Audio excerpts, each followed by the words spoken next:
जय श्री कृष्ण भक्तों, श्रीमद् भगवद गीता अध्याय 7 श्लोक 3। मनुष्याणां सहस्रेषु कश्चित् यतति सिद्धये यततामपि सिद्धानां कश्चिन्मां वेत्ति तत्त्वतः।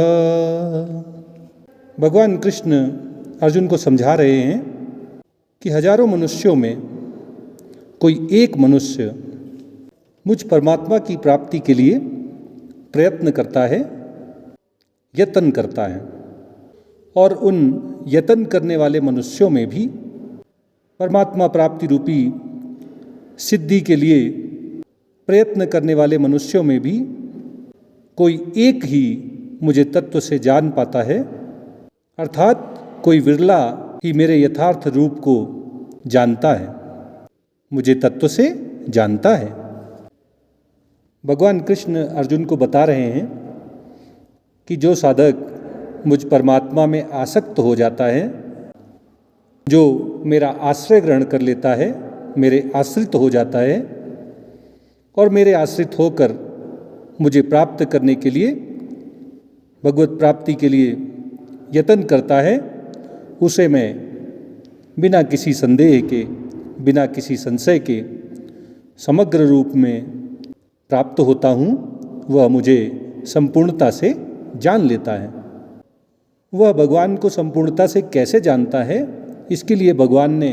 अर्जुन को आश्वासन दिया है कि मैं तुम्हें अनुभूति ज्ञान, जिसे विज्ञान कहते हैं, उसके सहित शास्त्रों में बताया गया भगवान संबंधी जो ज्ञान है वह बिना कुछ शेष रखे पूरी तरह से बताऊंगा। और उसकी महिमा भी भगवान ने अर्जुन को बताई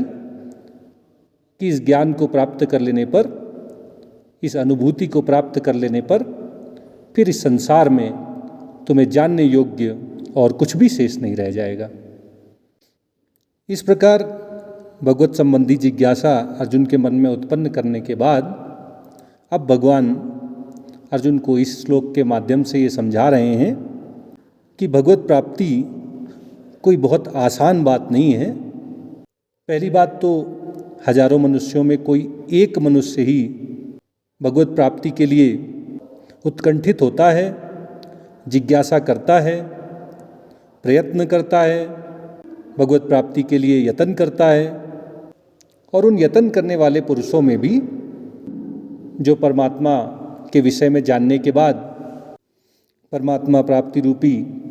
सिद्धि को प्राप्त करने के लिए भरसक प्रयास में लगे रहते हैं, ऐसे यत्न करने वाले, सिद्धि के लिए प्रयास करने वाले ऐसे सौभाग्यशाली पुरुषों में कोई विरला ही, कोई एक ही मुझ भगवान को तत्व से जानता है, कोई विरला ही मुझ भगवान को यथार्थ रूप में जान पाता है, मुझ भगवान को तत्व से जानता है। इस प्रकार इस श्लोक के माध्यम से भगवान हम सबको ये उपदेश दे रहे हैं कि यद्यपि हजारों हजार मनुष्यों में कोई एक ही भगवान को तत्व से जान पाता है, यथार्थ रूप में भगवान के विषय में समझ पाता है, लेकिन अगर हम भगवान के आश्रित होकर, भगवान में आसक्ति रखकर निरंतर अभ्यास करते रहते हैं, परमात्मा प्राप्ति का उद्देश्य रखकर, भगवत प्राप्ति को अपने जीवन का लक्ष्य बनाकर